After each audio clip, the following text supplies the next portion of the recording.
Hello, everyone, and welcome back to Backlog Banter. We're here to talk about 2021 video games because there are a few that have been announced and coming out, and we are excited for a handful of them. So, why don't we just sit right down, tell you a little bit about the games we're excited for?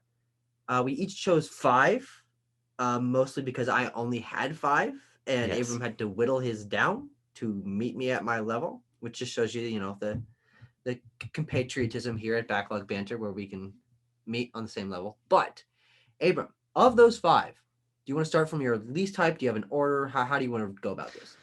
Now, Tucker, here's what I'm feeling in this recording session. I'm feeling here. You brought almost a James Bond like suaveness to the intro of this video, Is that with true? the way, That yeah, was unintentional.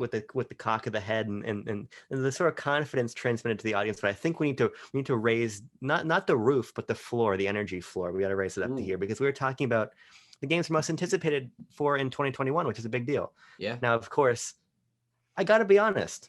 Of the games currently announced for 2021, there aren't a ton that I'm super excited about. Yeah. I feel like as we get a little bit deeper into the year and we actually start getting showcases and we get mainly things from Nintendo because I don't actually have any first party Nintendo stuff on this list. Yeah. You know, Me I either. think the shape of the year will change, but there are still Of quite a course. few that I am excited for. I had 11, and I made the very difficult decision when I only talk about five of picking my top five. So Well, what we can do just to give you a little bit of leeway is you can do yes. six. You can sandwich my five in between six. So pull out an extra one. I just want to give you a little bit more. And of course, if you want to throw in honorable mentions, you can. But I want to make. So I don't want to drag you down. Don't want to hamper your excitement. sure, that's very kind of you. So I will do that. The first game I want to talk about then actually is a Nintendo first party title, Oh, and that is Super Mario 3D World plus Bowser's Fury. okay. Now, the reason I don't have that much higher is because I've beaten this game 4 or 5 times. I Holy shit. absolutely love 3D World. But what's exciting to me about it is who I'll get to experience it with. I'll get to Mhm. play it with you in online co-op, and I'll get to play through hopefully the entirety of it with my girlfriend who has never played the game. I think Mhm. that'll be a really fun co-op game for us. So from those perspectives, I'm super excited. This is just a phenomenal platformer, and it's a game that is made infinitely better when you're playing in co-op. So I'm super Yeah. excited that Nintendo finally is actually putting online in one of their cooperative titles, so we can have this experience actually. It's a port. It's a great game, but it's still a port. So in contrast, it's not super exciting, but the experiences I'm going to have with it, I think, are going to make it a really fun release. Yeah. That is, I think, the only game with a confirmed release date that I'm positive that I'll be picking up.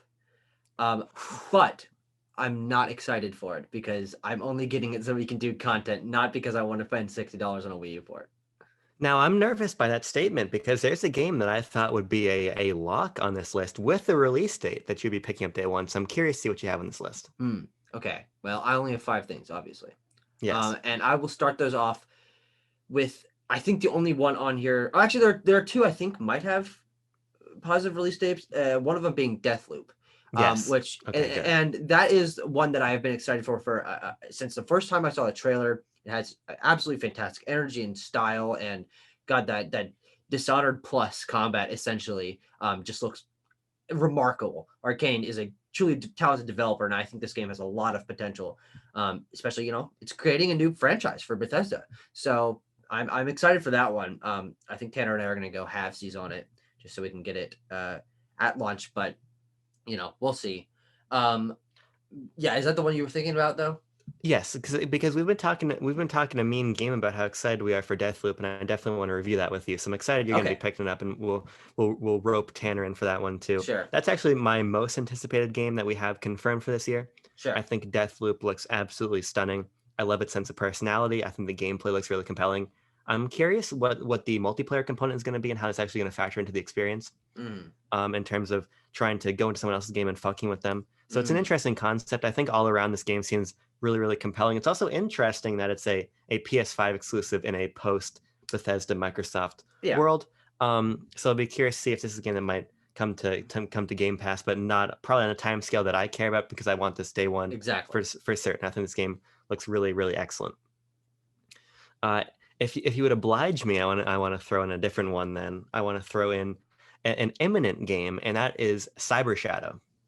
Ah, Cyber Shadow is a game from Mechanical Head Studios being published by Yacht Club Games, and in many ways it is a pretty direct homage to Ninja Gaiden. Mhm. I was a big fan of the original Ninja Gaiden, and I didn't get to play Cyber Shadow at PAX this year, but I was there on behalf of Nintendad covering some Yacht Club stuff. I got to play the Shovel Knight games, and one of my good friends over at Nintendad, Derek Wright, actually got to play Cyber Shadow. He Mhm. said it was absolutely phenomenal. So on the back of Yacht Club Games' reputation, how great these trailers look, and the fact that Derek played it and really, really enjoyed it, I cannot wait for Cyber Shadow. It's launching on Game Pass amongst other platforms, so that's how I'm going to play it. But yeah, it seems really right at home on Switch and pretty much True. anywhere you're going to play it. But I think I'll go Game Pass just because Free. free is Yeah. good. It's a So very good price point.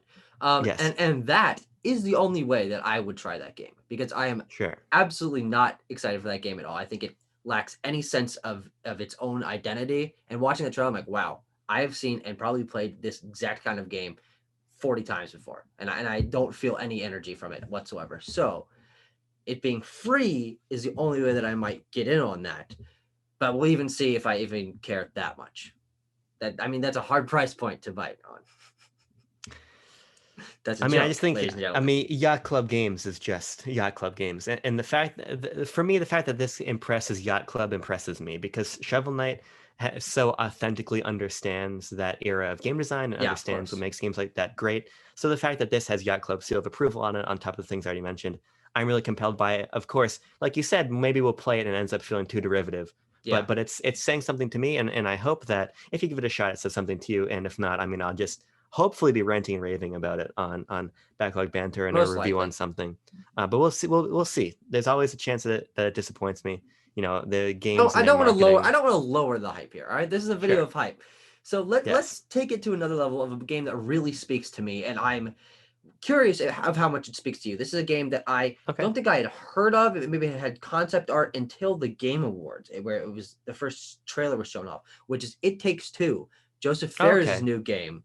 I played and really enjoyed A Way Out a couple Sure. years ago. I remember seeing that A Way Out trailer at first, and just the music and the fact that it's co-op in an interesting nature. And It Takes Two seems like that to the 40th fucking degree. I mean, Yeah. the gameplay variety here, the visual style. This game looks absolutely stunning, and the charming of the characters, and the fact that Joseph Fares does know how to make a co-op game.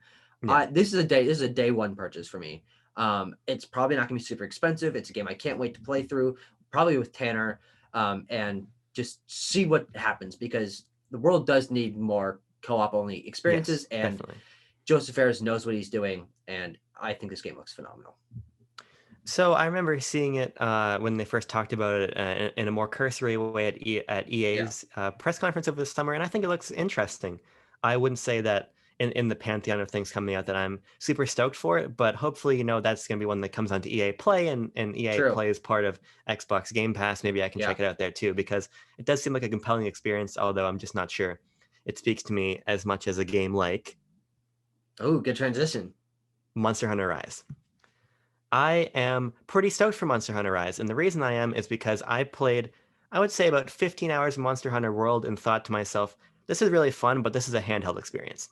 Sure. And Monster Hunter for a long time thrived on handhelds, but then the ways that Monster Hunter World really upped the quality of life and made those games feel more modern makes some of the older games harder to go back to. Yeah. So having a game with the quality of life of Monster Hunter World, with all of its new ideas that they're talking about on Switch, being able to play that in a handheld format sounds really, really excellent to me. So I'm excited to finally dive into a Monster Hunter game the way that other people do, and I think Sure. that Rise is going to be the perfect avenue for me to actually get into the series properly instead of playing World for 15 hours is a solid amount of time, but in the context of a Monster Hunter experience, Yeah. it's not that deep. So I definitely am excited to put some major time into Rise.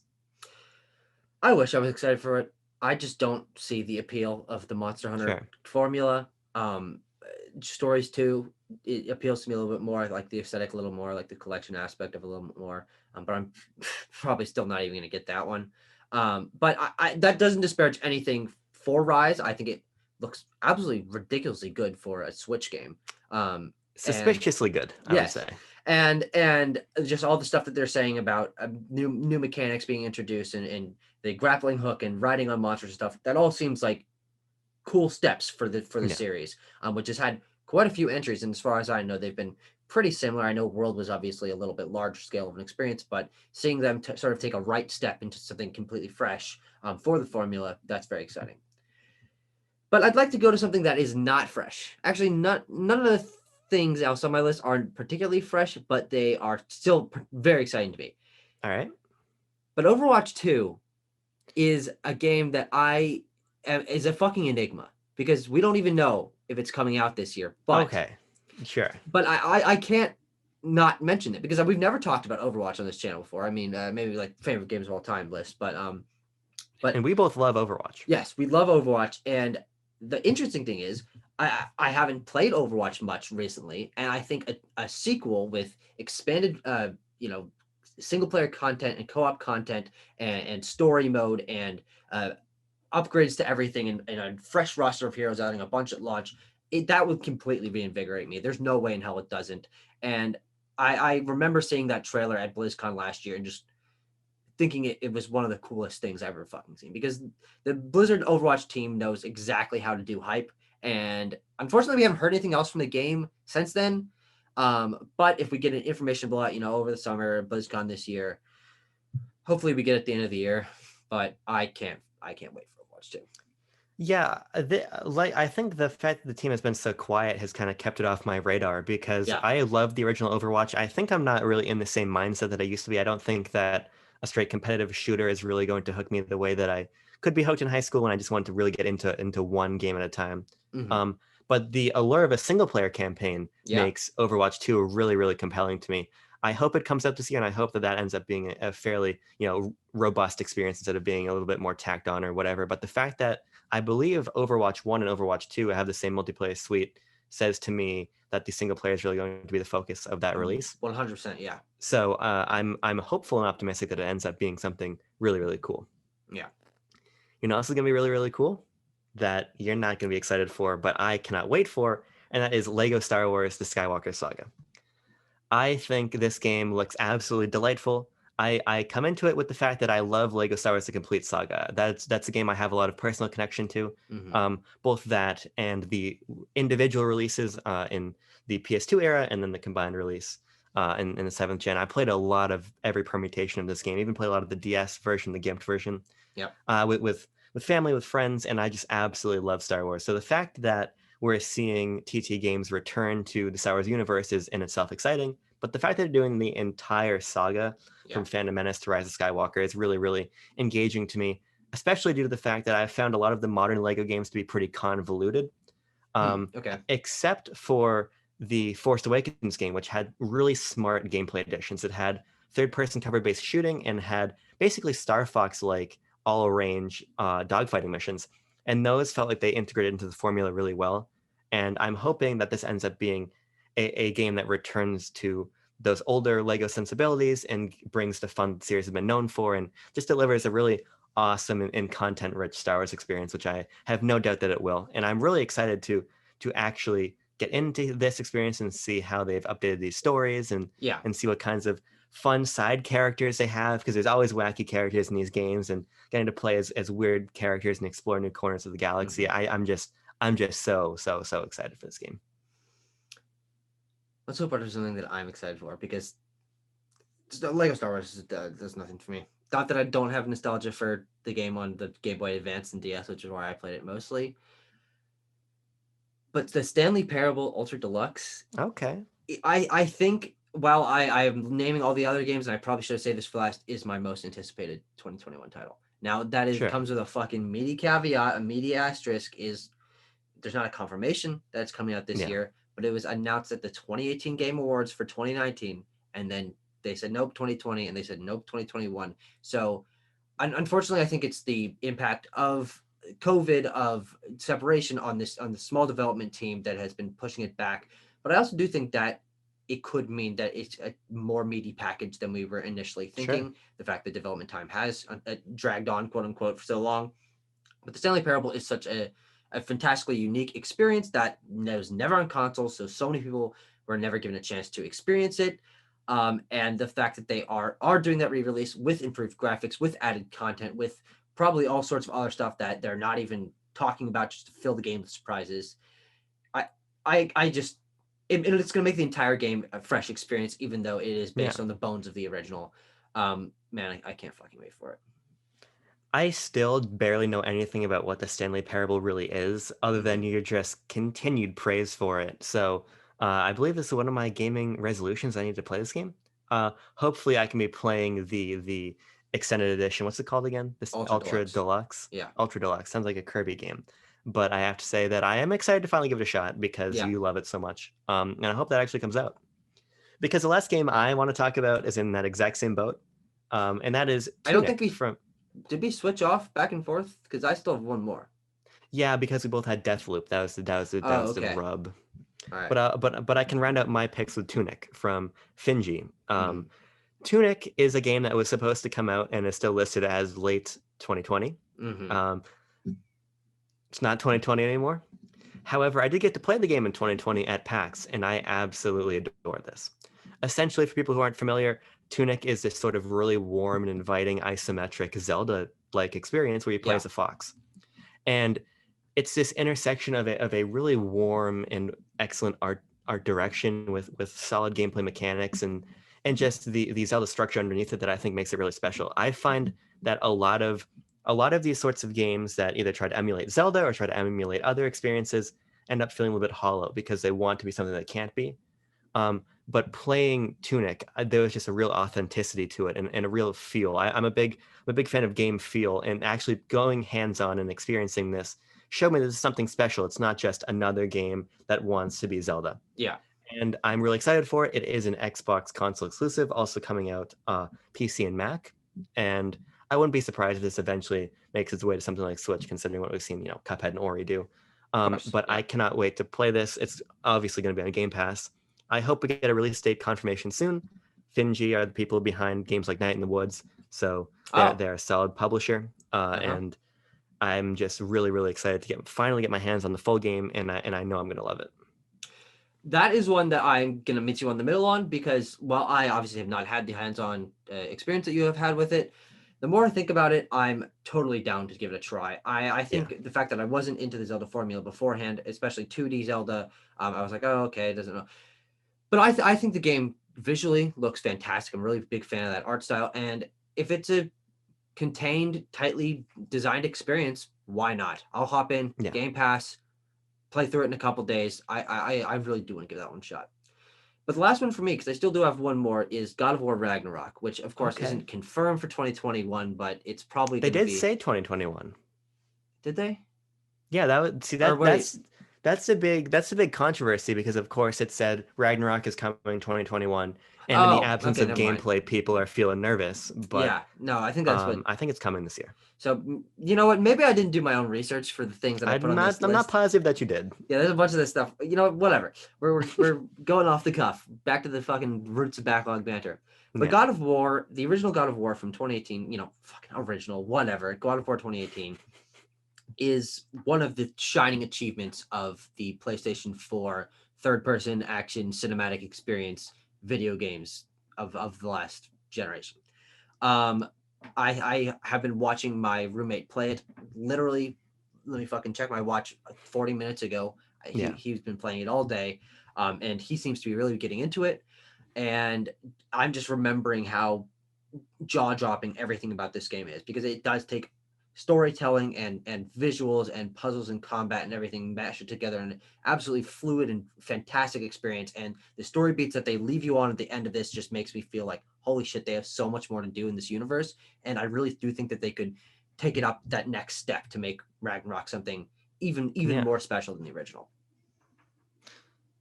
My thoughts on God of War are what I would assume that men with erectile dysfunction feel. A sort of confusion of like, why doesn't this work for me? Mm-hmm. Because it feels like it's out of my control. I think God of War seems like a game that I should be able to play, but it just hasn't clicked with me the 2 times I've tried it. Mm-hmm. So I am going to give it another shot, and I would like to play it before Ragnarok. Yeah, it's just a question of actually getting into the experience, because I think that I should like this game. yeah, It's got everything that I like in it, was just not working. Sure. God of War is my erectile dysfunction. You can put that on my tombstone. And we will leave the video at that because there's nothing more to say after that. Do you have any honorable mentions? Because I would like to throw out one. Okay. I'd like to throw out just one. I'd like to throw out Halo Infinite. Ah, And the reason I want to throw this out as an honorable mention is because I'm still green to the Halo franchise. mhm. I have only played through 1.5 of the games. My Xbox is back in my possession. Master Chief Collection is actually re-downloading as we speak right now. So I'm going to really blitz through this series because I've always felt this spiritual bond with Halo that I've never actually been able to realize. But now that my Xbox is back, I can finally play them. And I think that Infinite could be something really special. We'll see. That's why it's just an honorable mention. Yeah. But I'm confident. I'm hopeful, and I'm going to play some Halo to get prepared for Infinite's launch. And I believe they've said fall of 2021. Sure. Yeah. I'm gonna do this. This is what we call real honorable mentions, in which you don't go far into it and you literally just mention the names, which is Resident Evil 8, Okay. Final Fantasy 16, and 12 Minutes. I think are all games that I really do want to try. Is FF16 this year? I believe so. Am I I'm wrong? almost positive it's not. You do a Google while I say I can't wait for Stray from Annapurna. I think that Ooh, seems yeah. like a really fun twist on the cyberpunk world. Kenna and the Bridge of Spirits is a game that seems really, really enticing. Returnal from Housemarque I'm interested in also. There's definitely a lot of things percolating about. I would also say Final Fantasy 16 personally, if that is 2021, but I'll expose my belly button. As I've threatened to on video before, I'll expose my belly button if I'm wrong about this one, but I'm pretty sure it doesn't have a release date. For Final Fantasy 16? Yes. No, it does not. But I don't give a shit. I haven't given a shit for the Well, rest fair. of mine, so Fair, why would I fair. give a shit now? Well, then I'll say I can't wait for Metroid Prime 4 to release this year. Okay, all right. But thank you very much for listening, guys. Leave some welcome. comments with fuck you. I don't care about you. But comments about what games you're excited for. You can limit yourself to ones that you know are coming out in 2020, ones that are probably coming out in 2020. Go as far down the road as a Starfield or an Elder Scrolls 6 if you really damn well want to. But that does it for this video. So thank you for watching, and I'm gonna pass it over to Abram because he has something to say. If you're gonna take the effort to comment, actually leave a game you're excited about. Don't correct Tucker on the fact that he said 2020 twice. We both know he meant 2021. Tell us the games you're excited for. That's all I want you to do. Yes, you did. You said it twice, and that's comment fodder. And I hate when people post obvious things in comments. Obviously, you meant 2021. This is a larger discussion. I'd like the larger discussion to be. It usually takes me 2 months into the year for me to like mentally realize that it's actually the next year. Like filling out the top of a piece of homework in elementary school, in middle school, high school, all of them still to this day. It would take me a long time to put the actual right year on there. Tucker is in the 10th grade. I mentally sometimes, yeah. See you later, gamers.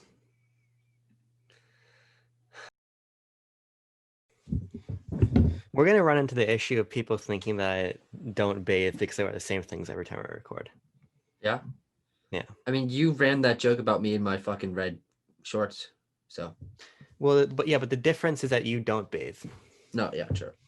You're like a cat. You'll lick the back of your hand and then brush it across your face and call it a day. Yeah, do you do other things? No, there's nothing else you could do. Yeah, exactly. Right. No, you're in the right. Good.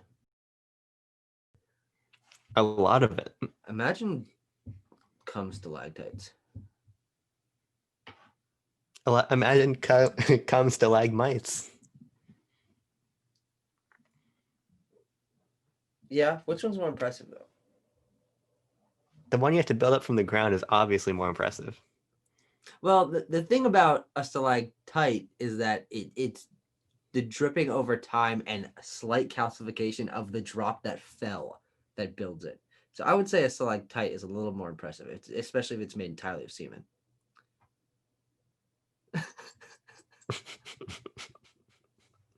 You got to think about this scientifically. You can't just throw out answers willy-nilly.